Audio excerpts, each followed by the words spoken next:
Well, good morning, Clint Lipsey. I'm hoping I pronounced your last name correctly. I'm kind of in agreement with JP, a few other people. Don't overthink this. Very easy. I've been playing about 40-something years, and I don't want to give the number over 40 away.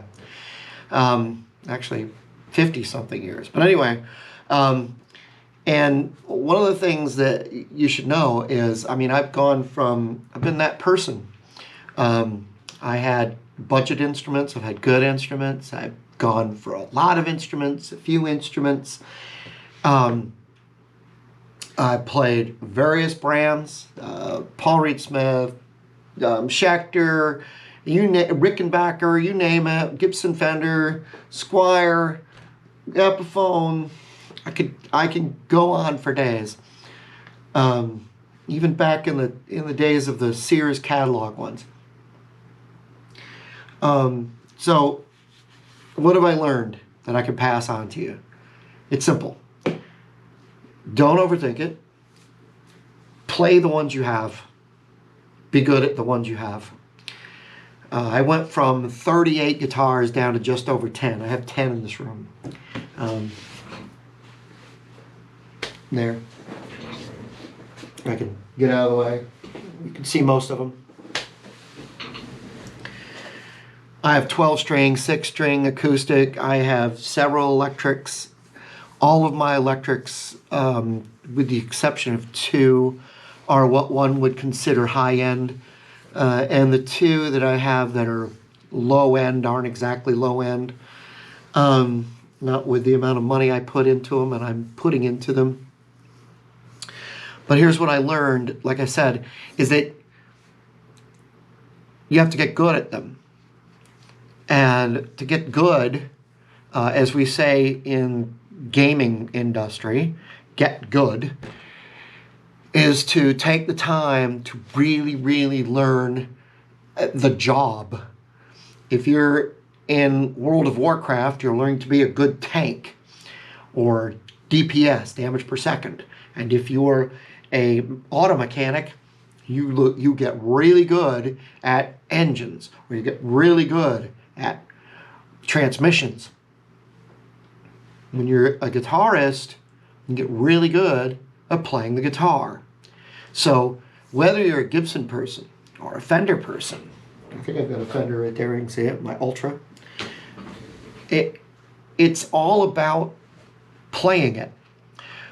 Every day I play my acoustic, at least one Gibson and the Fender, and I play bass.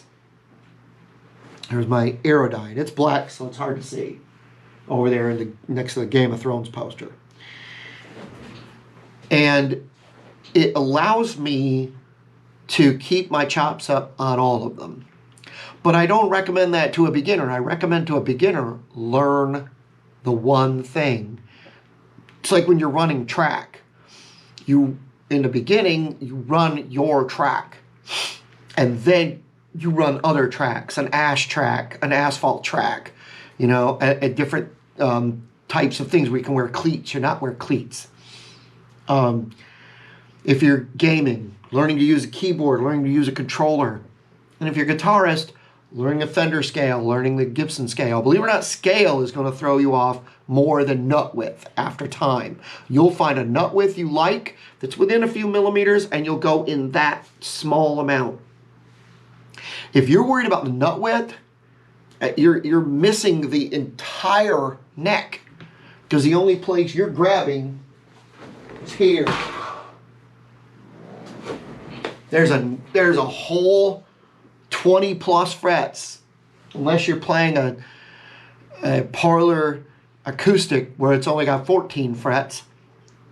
You've got 20 or more frets.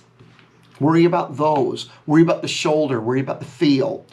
It is not the nut that's throwing you off. That is only down in the first fret. After that, the neck blooms. You've got different shapes. C shape, D shape, V shape. You could overthink that for days. Have I got a deep V, a low V? You know, have I got, and they're all marketing terms. All of them. They're just marketing terms. Then you've got 12-inch scale. I've got 2 Les Pauls. People ask me, why do you have 2 Les Paul standards? There's one, and there's one. The gold one and the amber one. I actually have 3 because the one in the middle is also a Les Paul standard. 12-inch scale on 2 of them. And the gold one, which looks greenish in this light, is actually from 10 to 14, or 10 to 16, or 12 to 16. I don't know. It's a moving scale. So it feels different. And then why do you have so many Gibsons? Well, I have, a lot of people ask me that. And that's because I like the different sounds of the pickups. I like the warmer sounds of the 490 tops, or I mean the T-tops on the 335, and I like the bitier tones of my SG, which is, I guess, behind me there. You can see it behind the Strat. So they're all tools. Do you like a hammer with a big thick? Sometimes you're going to want a hammer with a big thick rubbery thing because you're using it all day. You're pounding and pounding and pounding. But if you got a quick thing you need to do, you might want a hammer that's really heavy and really metal because it's got to clang harder to get a job done. Every one of them is a tool, and your guitars are different tools. And if you wonder why nut width is different, it's because they want to make the strings further or closer together depending on the playing style. Some people like string spacing further apart. I can't play bass stuff on a guitar, and I can't play guitar stuff on a bass for that very reason. It's the separation of the strings. I'm not crazy about Ibanez basses because I think their necks are too thin. A lot of people love Ibanez basses because their necks are thin. So it's up to you and your feel. Pick 1 or 2 guitars, play those well. There's an old saying, beware of the man with 1 gun. I've been Jim. Thanks for watching.